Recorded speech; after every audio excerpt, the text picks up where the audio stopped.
بسم الله الرحمن الرحيم. الحمد لله والصلاة والسلام على رسول الله. أما بعد، فمن أهل الأعذار الذين خفف الله عليهم ورخص لهم في أمور متعلقة بالصلاة الراكبون، فقال الشيخ الفوزان: صلاة الراكب.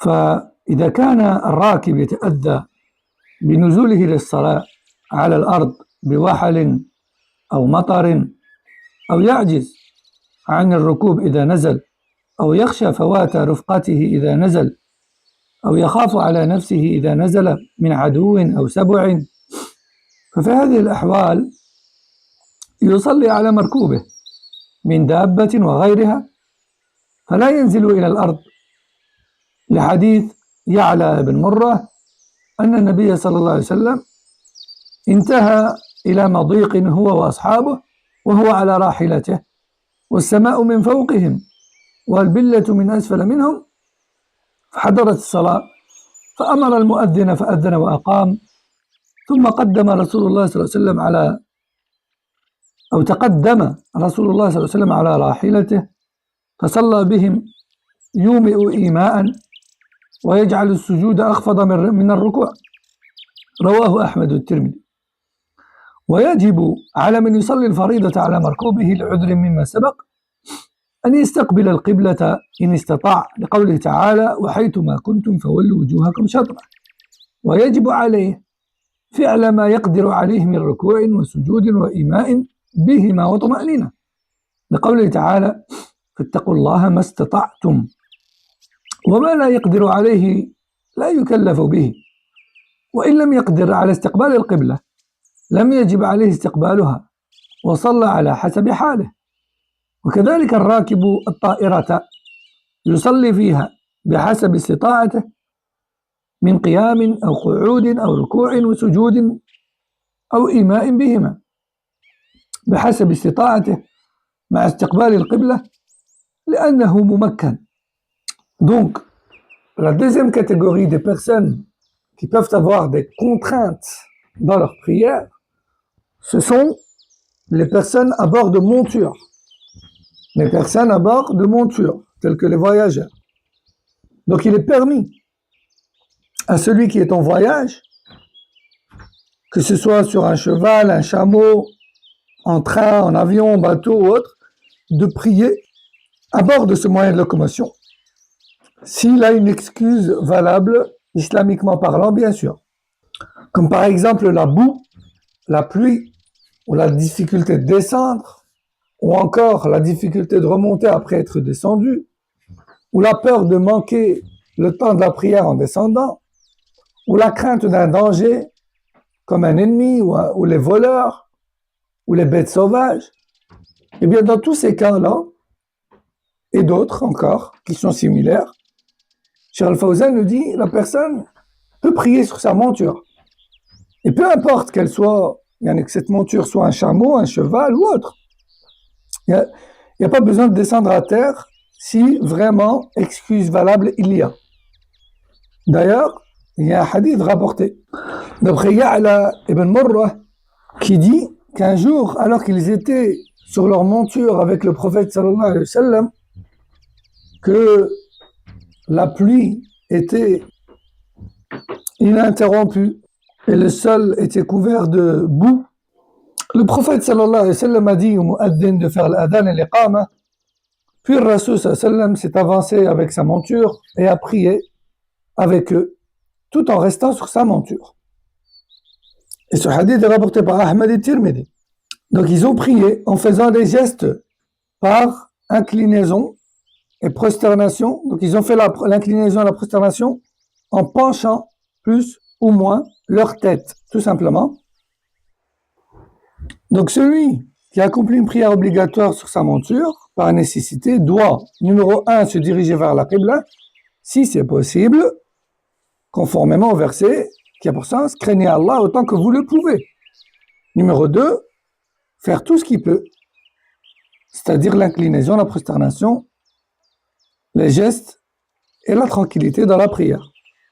Numéro 3, il est déchargé de ce qu'il ne peut pas faire. Et s'il ne peut pas se tourner vers la Qibla, alors il prie comme il peut, en fonction de sa situation. Pareil pour le voyageur dans l'avion d'ailleurs. Il prie selon sa capacité. Debout s'il peut, assis, en faisant le recours et sujoud, par des signes de la tête. Et il doit aussi, autant que possible, se tourner vers la Qibla. قال تعالى وإذا ضربتم في الأرض فليس عليكم جناح أن تقصروا من الصلاة. والنبي صلى الله عليه وسلم لم يصلي في سفر أو في السفر إلا قصرا، والقصر أفضل من الإتمام في قول جمهور العلماء. وفي الصحيحين فرضت الصلاة ركعتين في الحضر والسفر، فأقرت الصلاة أو أقرت صلاة السفر وزيد في صلاة الحضر. وقال عمر رضي الله عنه صلاة السفر ركعتان تمام غير قصر. ويبدأ القصر بخروج المسافر من عامر بلده، لأن الله أباح القصر لمن ضرب في الأرض، وقبل خروجه من بلده لا يكون ضاربا في الأرض ولا مسافرا، لأن النبي صلى الله عليه وسلم إنما كان يقصر إذا ارتحل، ولأن لفظ السفر معناه الإسفار، يعني الخروج إلى الصحراء. يقول سفرت المرأة عن وجهها إذا كشفته، فإذا لم يبرز إلى الصحراء التي ينكشف فيها من بين المساكن لم يكن مسافرا. Également, parmi les situations où l'on est déchargé de certaines obligations liées à la prière, il y a le voyage. Et c'est ce qu'on appelle la prière du voyageur. Et donc le voyageur, il fait partie de ceux qui ont une excuse valable. Et il lui est permis de raccourcir la prière de 4 unités en l'accomplissant à hauteur de 2 unités seulement. Et ça, c'est prouvé par le Coran ou le Sunna et le consensus des savants. Allah dit dans le Coran, ce qui a pour sens, lorsque vous voyagez sur terre, il ne vous sera pas reproché de raccourcir la prière. Et dans la Sunna, le prophète sallallahu alayhi wa sallam n'a jamais accompli la prière complète pendant le voyage. Plutôt, il priait toujours raccourci. Et les savants ont dit, l'avis majoritaire, c'est de dire que raccourcir la prière est préférable. Raccourcir la prière est préférable. Et on trouve dans Sahih Muslim qu'il est rapporté qu'Allah a rendu obligatoire la prière à la base à hauteur de 2 rak'at, que ce soit pour le voyageur ou pour le résident. C'est par la suite que le résident s'est vu imposer 2 rak'at de plus. C'est pour ça qu'Omar ibn al-Khattab a dit la prière du voyage est de 2 rak'at de manière complète et sans diminution. C'est-à-dire c'est la base. Et quand on dit nous aujourd'hui que je suis en voyage, je raccourcis, je veux dire que je raccourcis par rapport à ce que je fais en temps normal chez moi. Et ce raccourcissement, eh bien, il commence dès que le voyageur sort de la ville. Avant de quitter la ville, il n'est pas considéré comme voyageur. Mais dès qu'il a quitté son village ou qu'il a franchi les maisons, il devient voyageur. D'ailleurs, le prophète sallallahu alayhi wa sallam, quand il sortait de Médine, il ne raccourcissait pas tant qu'il n'avait pas quitté la ville. Et d'ailleurs, le voyage, safar en arabe, signifie sortir vers le désert et se mettre à découvert. C'est ça le safar. Safar, c'est le fait de se mettre à découvert et que n'importe qui, dans n'importe quelle direction, peut te voir. Parce que tu es sorti de la ville, tu es sorti des constructions, tu es sorti vers les terrains vagues. C'est pour ça qu'on dit d'une femme qui n'est pas voilée qu'elle est safira. Elle est à découvert, elle est découverte. D'ailleurs, même le voyage qui est répété et habituel, eh bien, le voyageur a le droit de raccourcir sa prière.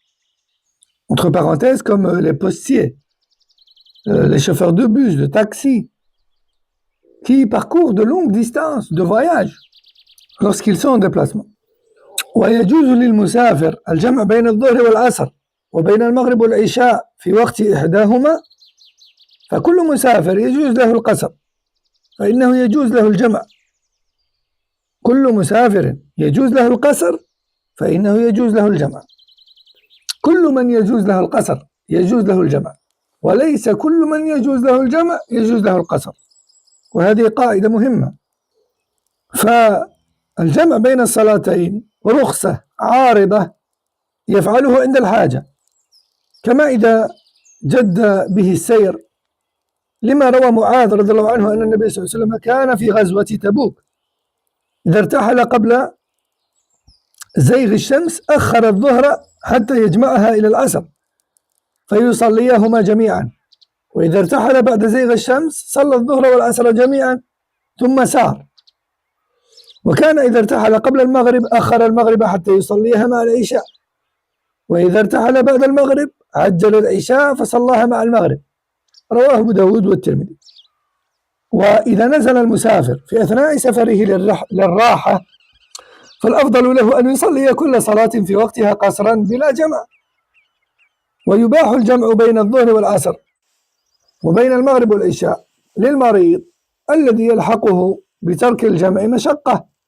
قال شيخ الإسلام ابن تيمية رحمه الله: وإنما كان الجمع لرفع الحرج عن الأمة، فإذا احتاجوا الجمع جمعوا، والأحاديث كلها تدل على أنه يجمع في الوقت الواحد لرفع الحرج عن أمته، فيباح الجمع إذا كان في تركه حرج قد رفعه الله عن الأمة، وذلك يدل على الجمع للمرض الذي يحرج صاحبه بتفريق الصلاة بطريق الأولى والأحرى.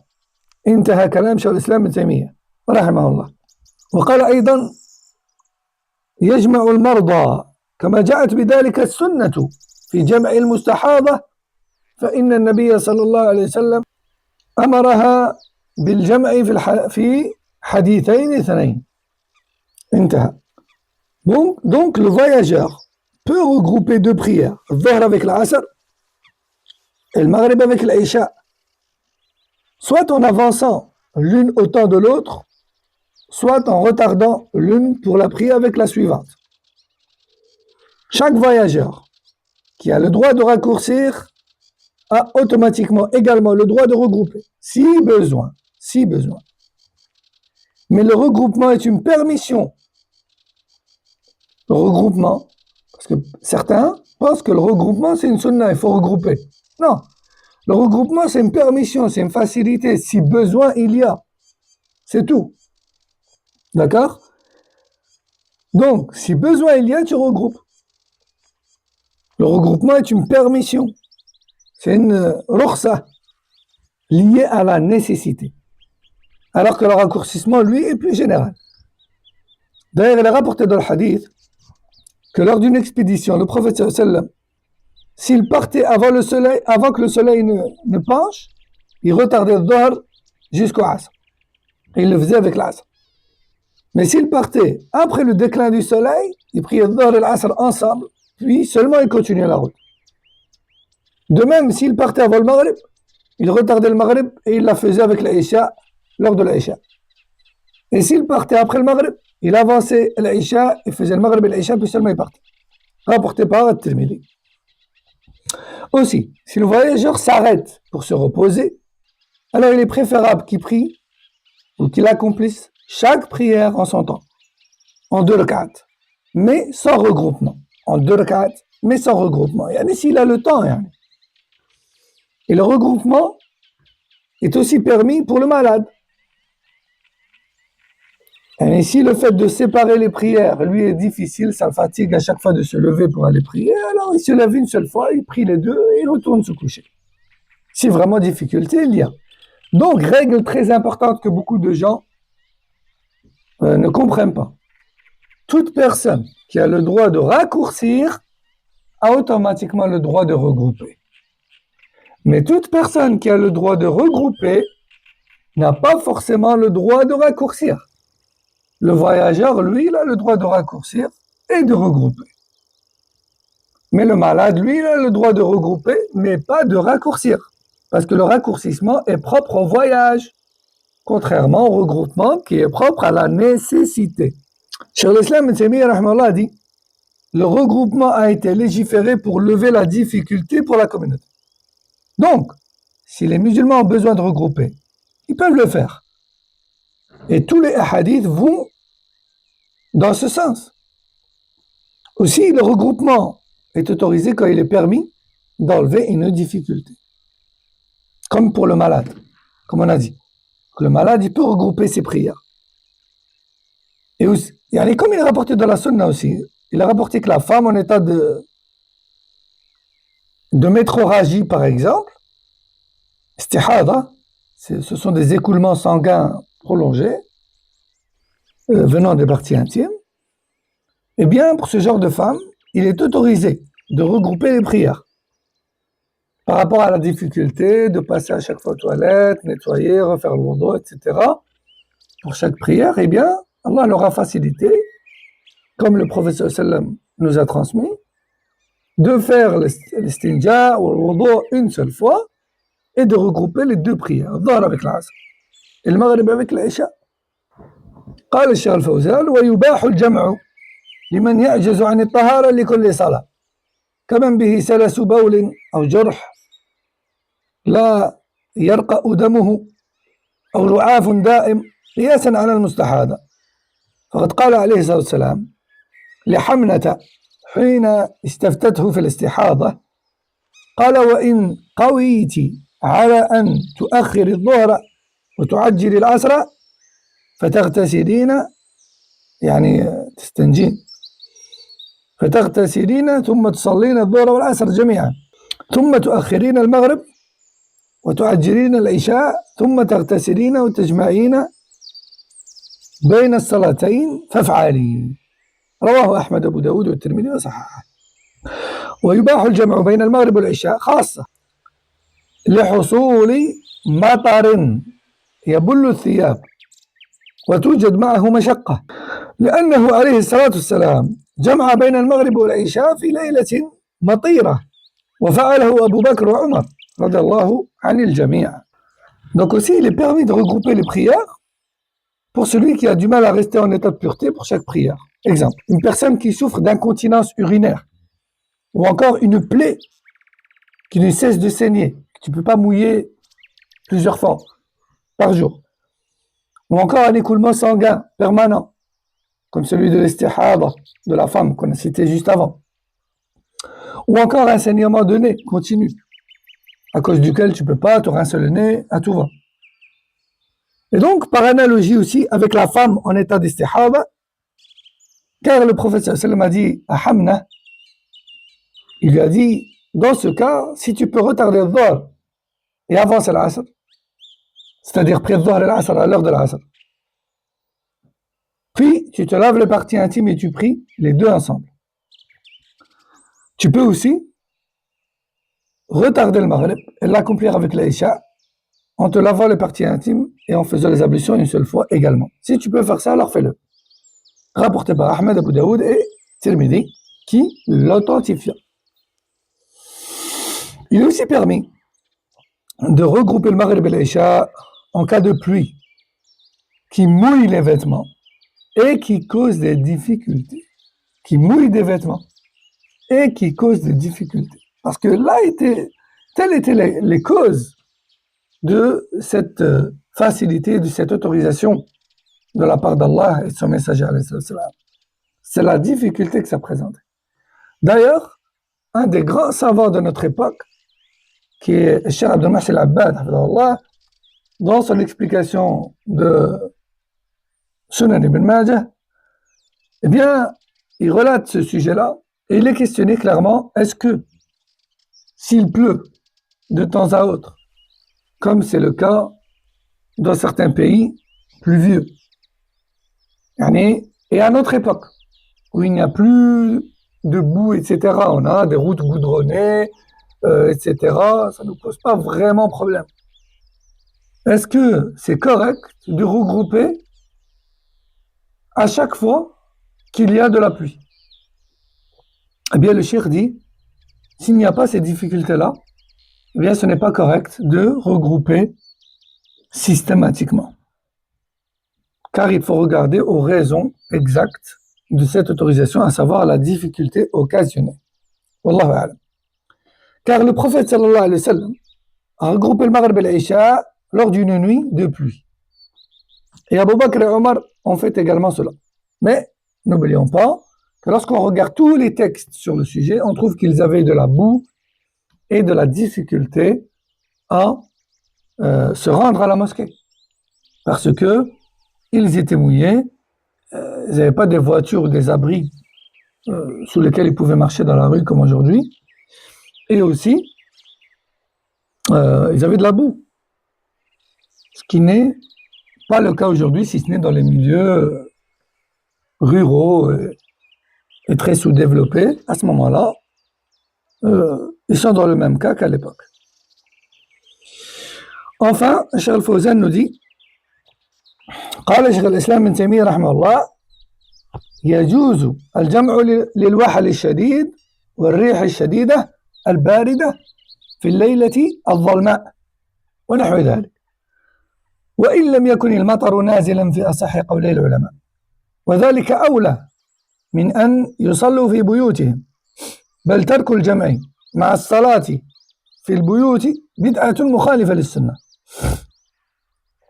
إذ السنة أن تصلى الصلوات الخمس في المساجد جماعة وذلك أولى من الصلاة في البيوت باتفاق المسلمين والصلاة جمعا في المساجد أولى من الصلاة في البيوت مفرقة باتفاق الأئمة الذين يجوزون الجمع كمالك والشافعي وأحمد انتهى ومن يباح له الجمع فالأفضل له أن يفعل الأرفق به الأفضل له أن يفعل الأرفق به من جمع تأخير أو تقديم والأفضل بعرفة يعني في الحج جمع التقديم بين الظهر والعصر وبمزدلفة الأفضل جمع التأخير بين المغرب والعشاء لفعله صلى الله عليه وسلم وجمع التقديم بعرفة لأجل اتصال الوقوف وجمع التأخير بمزدلفة من أجل مواصلة السير إليها وبالجملة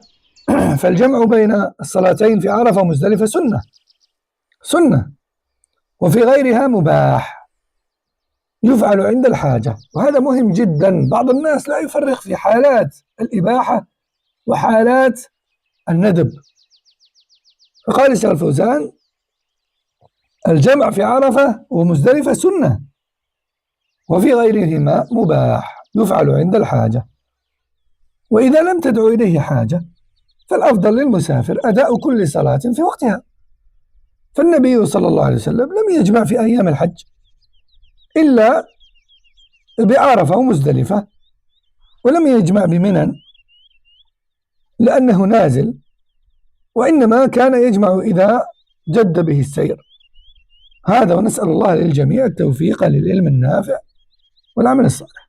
Donc enfin, pour terminer ce point, qui est le regroupement pour les voyageurs, Cheikh al-Islam Ibn Taymiyyah rahimahullah dit il est permis de regrouper les prières à cause d'une grande boue, ou d'un vent très fort et froid, ou d'une nuit très sombre, etc. Même s'il ne pleut pas, en même temps que la boue, et en même temps que le vent et le froid, et en même temps que la pénombre. Enfin, le noir, rien. Et ceci est l'avis de plusieurs savants. Cependant, il est préférable que les gens regroupent dans les mosquées plutôt que de prier pile à l'heure dans les maisons. Car délaisser la prière en groupe à la mosquée sans excuse est une innovation. Et la sunna, c'est d'accomplir les 5 prières dans les mosquées en groupe. Mais si les musulmans regroupent leurs prières à la mosquée, à cause de difficultés, comme la pluie, le froid, le vent, alors c'est mieux que de prier chacun chez soi, même si c'est dans les tranches horaires de chaque prière. C'est mieux de prier en groupe, de manière regroupée, plutôt que chez soi seul, de manière ponctuelle. Et ça, eh bien, c'est l'avis des imams qui autorisent le regroupement comme Malik, Shafi'i et Ahmed. Et le mieux pour celui qui a besoin de regrouper, c'est de faire ce qui le conforte le plus, ce qui est le plus confortable pour lui, que ce soit d'avancer le regroupement ou de le retarder, à l'heure de la première ou de la deuxième prière. Et il faut savoir qu'il y a des regroupements de prières qui sont une sunna. comme dans le Hajj. À Arafat et à Muzdalifa, on regroupe les prières. Et à ce moment-là, c'est une sunna. C'est une manière de faire du prophète sallallahu alayhi wa sallam pour des raisons bien précises, religieuses. Mais en dehors de cela, les autres regroupements ne sont pas une sunna, mais plutôt une facilité pour quiconque en a besoin. Il ne faut pas confondre les deux. Parfois, on a des personnes qui sont en voyage et qui croient qu'il faut absolument regrouper. On est voyageur, il faut regrouper. Non, il ne faut pas regrouper. On peut regrouper si on en a besoin. فهذا والله أعلم وصلى الله وسلم وبارك على نبينا محمد وعلى آله وصحبه أجمعين. السلام عليكم ورحمة الله وبركاته.